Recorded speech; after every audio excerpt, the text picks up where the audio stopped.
go. So in front of us is Millhouse. Millhouse is named after the famed Simpsons character, Millhouse Van Houten. Some people get confused and think that he's named after Richard Nixon. Nixon's middle name is Millhouse. But no, if we do wedding characters, he's the guy who's on the wedding character. If we do commercials, he is the guy in the commercial. If we're doing a photo shoot, he knows that he is Christian. So he actually tell me how this tour is going to go. It has a lot to do with the fact that he's incredibly intelligent. He knows what is going on. Let me know that I've been there for too long. He's gonna like rear his head, like pull his head, pull in the driving line. Let me know. We're just not the show. And if I don't listen to him, he's gonna start neighing at me. And if I still don't listen to him at that point, he'll just start walking off. Like you said, he knows exactly what he's doing. So that's any indication of just how. All right. So before we go out on tour, we gotta check on the CP. There's a small building coming up on the right-hand side of the carriage. That building is where everything's gonna happen. They want to know how many adults we're going. Our historic district is split up into a couple different zones. Only had to do one zone per tour, and it's not my choice where we go. Them, and they're gonna give us a round of signing.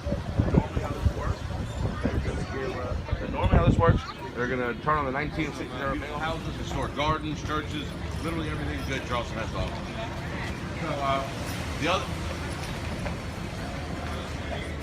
So the other reason why we do it the way that we do it, not only does it spread us out throughout the city, alleviate traffic a little bit, but also Charleston has the second largest historic district in the world, only behind Rome, Italy. That is too cute. Too cute, right? Are you going to get one as you're going back around? So, talk to me if you want to. If you don't, I'll put mine off. Doesn't bother me. Just let you know you're on. Now, market, we're going to come back to later. We're going to talk in detail about. But a real quick intro to the market. The market is developed between 1788 and 1788, 1807. If you came here in 1787, it doesn't look anything like that. There was Daniels Creek here. Daniels Creek was a tidal creek that separated the northern portion of Charleston Peninsula from the southern portion of Charleston Peninsula. Now, 1788, a gentleman by the name of Charles Coatsworth Pinckney, signer of the U.S. Constitution, is going to give this land to the city of Charleston. He gives it to them with a couple stipulations on how it must be used. They must open it, they must fill it. We are a British colony. The British begin to colonize us about 5 miles west of where we are, an area today known as Charlestown, named in reference to these Native Americans. Now, the advice they gave us, they told us to go to Chicora, which is where we are right now. We are in Chicora. In their native language, it means land of the healing breeze. As we go through the tour, you'll hopefully feel a breeze and walk the carriage from time to time. Is what they are referencing. Also, these breezes work as natural mosquito repellent. We have very few mosquitoes on the peninsula, and it's difficult for them to sustain themselves in this windy environment. So we have fewer mosquitoes, which means we have less access to malaria, less access to yellow fever, and we'll build ourselves a nice, strong, thriving city, which is exactly what we do. Understand, we are put here by importing, before we are developing things for export, we have to rely on other people to bring their exports to us. So we are connected to Georgia, northern Florida, Virginia, North Carolina via the very powerful shipping industry. But there's no like specific one thing or two things that we're bringing in and out of this control. It's just whatever we can get people to buy, basically. You know, whatever we can make money off shipping. We're really becoming like. Are you familiar with like the idea of like third-party logistics? Mm-hmm. So we actually are becoming quite the city in this regard because we're like the go-to for everybody. So like we've decided we're kind of parlaying this into we just kind of parlaying this. It does work in that manner. 1706, we're going to combine forces from the Spanish and the harbor. Actually left out firing a shot saying, and I quote, that it would have been an exercise of futility. So obviously, it does work as a psychological deterrent. Also designed to keep people that we do not like out. Who do we not like in 1704? We're not Everybody. keen on French. What's that? Everybody? Everybody, yeah. We're not keen on French, Spanish.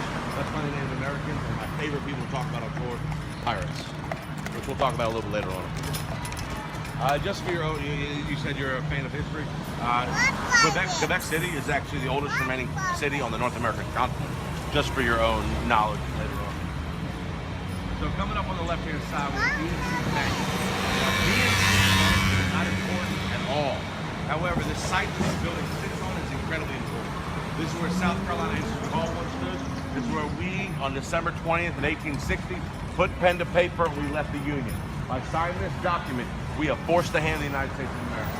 They have options. They can give us everything we demand. We'll come back with our heads held high. They're not going to do this for us. They can give us nothing and we'll come back with our tail tucked between our legs. We will not do this for them. They also can cut ties with us all. South Carolina is one of the wealthiest cities, states in our nation at the time, and they're not willing to lose our money. So war is inevitable here. And on April 12th of 1861, the first shots of the Civil War rang out from the Confederate held Fort Johnson. Held Fort Johnson. Battle lasted for 34 hours. 3,000 shells are exchanged between forts. And believe it or not, there's actually not one single. If you're doing this, you should have that one in your repertoire. Copyright. This guy, Bill, Bob. Bill. Bill. You can call me Bob. His middle name is Billy Bob. Are you Billy? Are you a William Robert? I am a William Robert. You go by Billy Bob? I hope. Please tell me. Introduce yourself as Billy Bob. Every now and then I will. Yeah. You can tell, like you said, you can read people and you say, "Yep."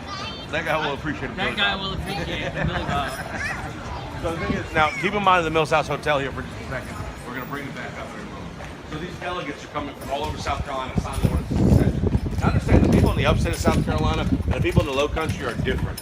Even especially in the 1860s, they want completely different things. They have different political ideologies, religious ideologies, and they don't see eye to eye. Now they all want secession. That's one thing that everybody can agree on. But getting to secession, what the ordinance of secession is actually going to say, is different for everybody. So these guys are going to argue about what the ordinance of secession actually says. And in the daytime, it's relatively amicable. They're going to have their arguments inside of Institute Hall. But in the evening time, they're going to come back to the Mills House where everybody's staying, and they're going to have these same arguments. But now they're going to iron out the details of the ordinance of secession with fights, fist fights. That is how they iron out the details of the ordinance of secession. I mean, that is South Carolina politics in a nutshell, if you ask me. If you don't agree with something, fight about it. And I'm going to continue with this conversation. If you are planning on going, get there when the doors open up. There's no indoor waiting area, so the line just wraps around the building. At this time of year, it's just too hot to stand outside. You can wait for 45 minutes to get a table. It is worth it, though. Everybody gets their own table wine, which is sweet tea. I just think that's cute. I just think that's adorable. Justine's is definitely a place you got to check out. You got to check out Low Country Bistro. That's another great one. I literally can go on and on and on. I probably could do an hour of this if you really wanted me. They have them everywhere. Yeah. It's a fantastic restaurant. I'm not going to say you're going to get a bad meal, but you're not getting a low country style cuisine. You're not getting the farm to table freshness. And when I say farm to table, I am not meaning just farm. I'm talking about the seafood is coming in fresh every single day. They're cooking what they find. It's like the freshest ingredients possible. But the biggest thing about this is the competition.